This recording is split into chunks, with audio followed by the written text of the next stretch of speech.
You, John Fitzgerald Kennedy, do solemnly swear I, John Fitzgerald Kennedy, do solemnly swear that you will faithfully execute the office of President of the United States that I will faithfully execute the office of President of the United States and will, to the best of your ability, and will, to the best of my ability, preserve, protect, and defend the Constitution of the United States. preserve, protect, and defend the Constitution of the United States. So help you God.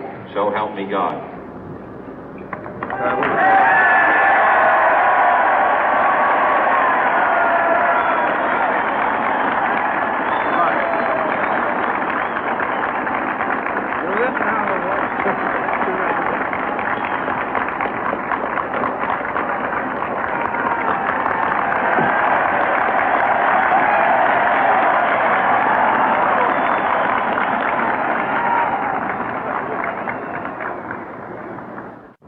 Vice President Johnson, Mr. Speaker, Mr. Chief Justice, President Eisenhower, Vice President Nixon, President Truman, Reverend clergy, fellow citizens. We observe today not a victory of party, but a celebration of freedom, symbolizing an end as well as a beginning, signifying renewal as well as change. For I have sworn before you and Almighty God the same solemn oath our forebears prescribed nearly a century and 3/4 ago. The world is very different now, for man holds in his mortal hands the power to abolish all forms of human poverty and all forms of human life. And yet the same revolutionary beliefs for which our forebears fought are still at issue around the globe. The belief that the rights of man come not from the generosity of the state, but from the hand of God. We dare not forget today that we are the heirs of that first revolution. Let the word go forth from this time and place to friend and foe alike that the torch has been passed to a new generation of Americans born in this century, tempered by war, disciplined by a hard and bitter peace, proud of our ancient heritage, and unwilling to witness or permit the slow undoing of those human rights to which this nation has always been committed and to which we are committed today at home and around the world.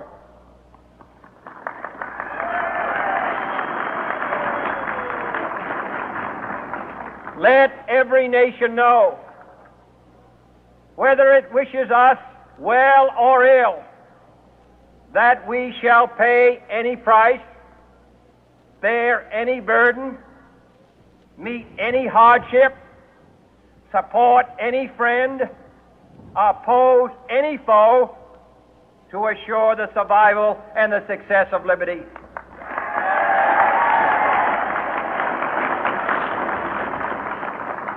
This much we pledge and more. To those old allies whose cultural and spiritual origins we share, we pledge the loyalty of faithful friends. United, there is little we cannot do in a host of cooperative ventures. Divided, there is little we can do, for we dare not meet a powerful challenge at odds and split asunder. To those new states whom we welcome to the ranks of the free, we pledge our word that one form of colonial control shall not have passed away, merely to be replaced by a far more iron tyranny. We shall not always expect to find them supporting our view, but we shall always hope to find them strongly supporting their own freedom, and to remember that in the past, those who foolishly sought power by riding the back of the tiger ended up inside.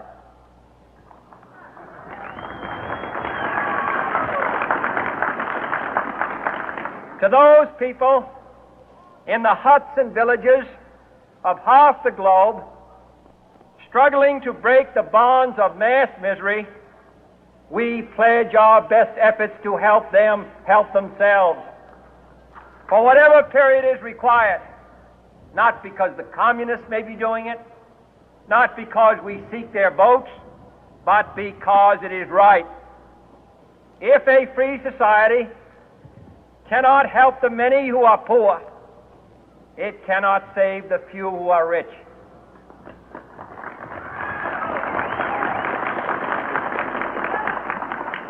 To our sister republics south of our border, we offer a special pledge to convert our good words into good deeds, in a new alliance for progress, to assist free men and free governments in casting off the chains of poverty.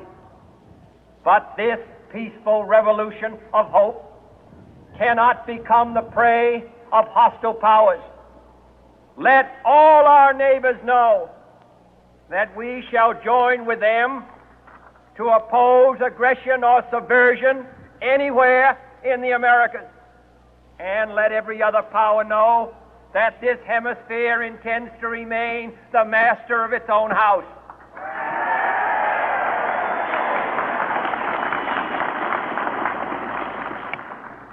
To that World Assembly of Sovereign States, the United Nations, our last best hope, in an age where the instruments of war have far outpaced the instruments of peace, we renew our pledge of support to prevent it from becoming merely a forum for invective, to strengthen its shield of the new and the weak, and to enlarge the area in which its writ may run.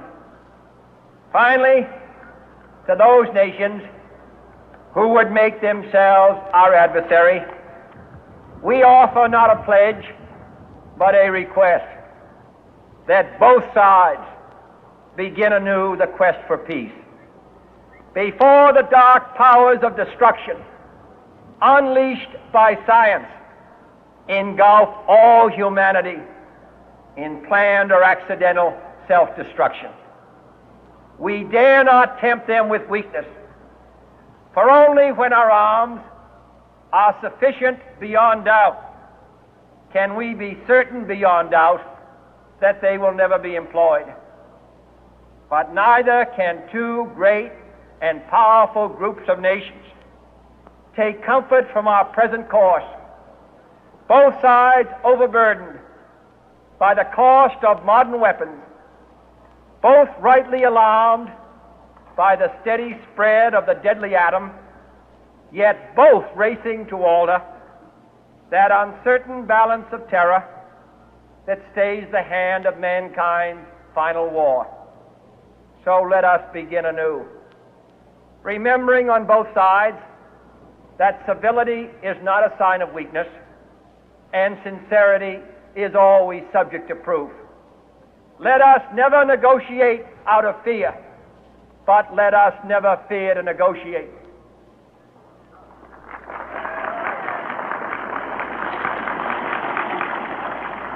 Let both sides explore what problems unite us, instead of belaboring those problems which divide us.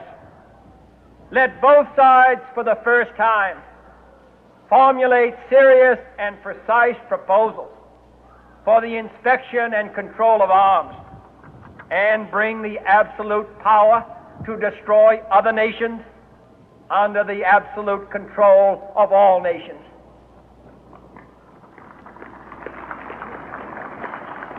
Let both sides seek to invoke the wonders of science instead of its terrors. Together, let us explore the stars, conquer the deserts, eradicate disease, tap the ocean depth, and encourage the arts and commerce.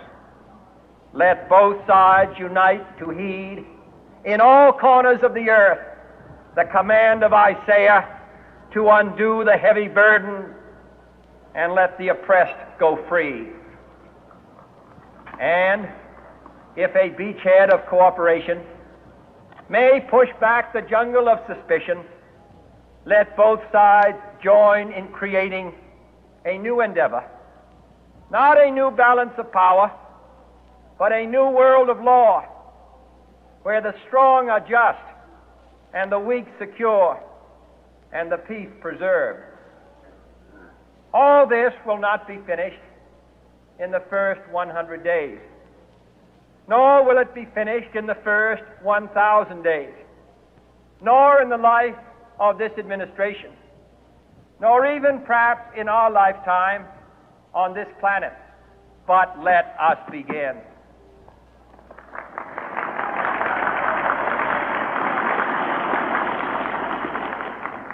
In your hands, my fellow citizens, more than mine, will rest the final success or failure of our course.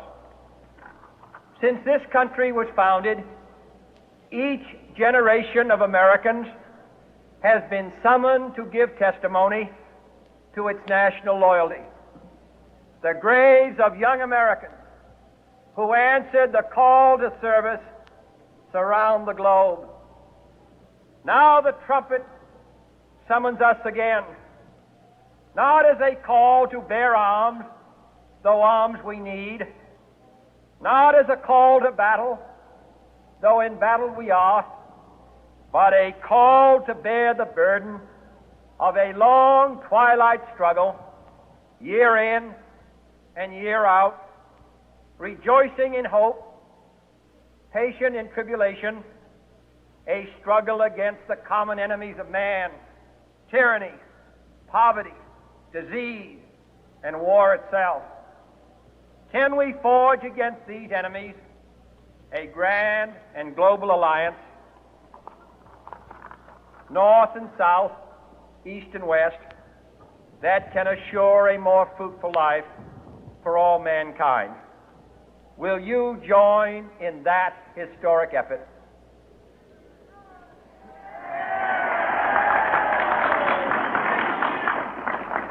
In the long history of the world, only a few generations have been granted the role of defending freedom in its hour of maximum danger.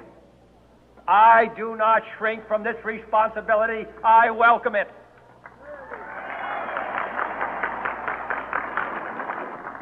I do not believe that any of us would exchange places with any other people or any other generation.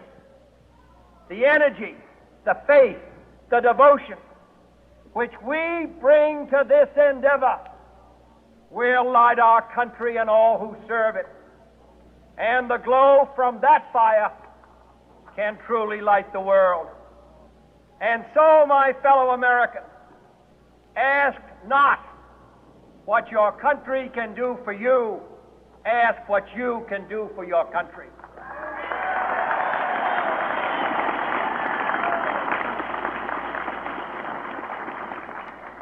My fellow citizens of the world, ask not what America will do for you, but what together we can do for the freedom of man.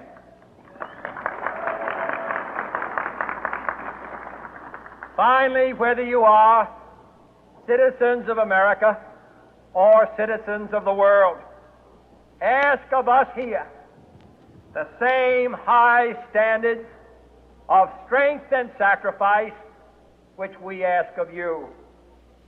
With a good conscience, our only sure reward, with history the final judge of our deeds, let us go forth to lead the land we love, asking His blessing and His help, but knowing that here on earth, God's work must truly be our own.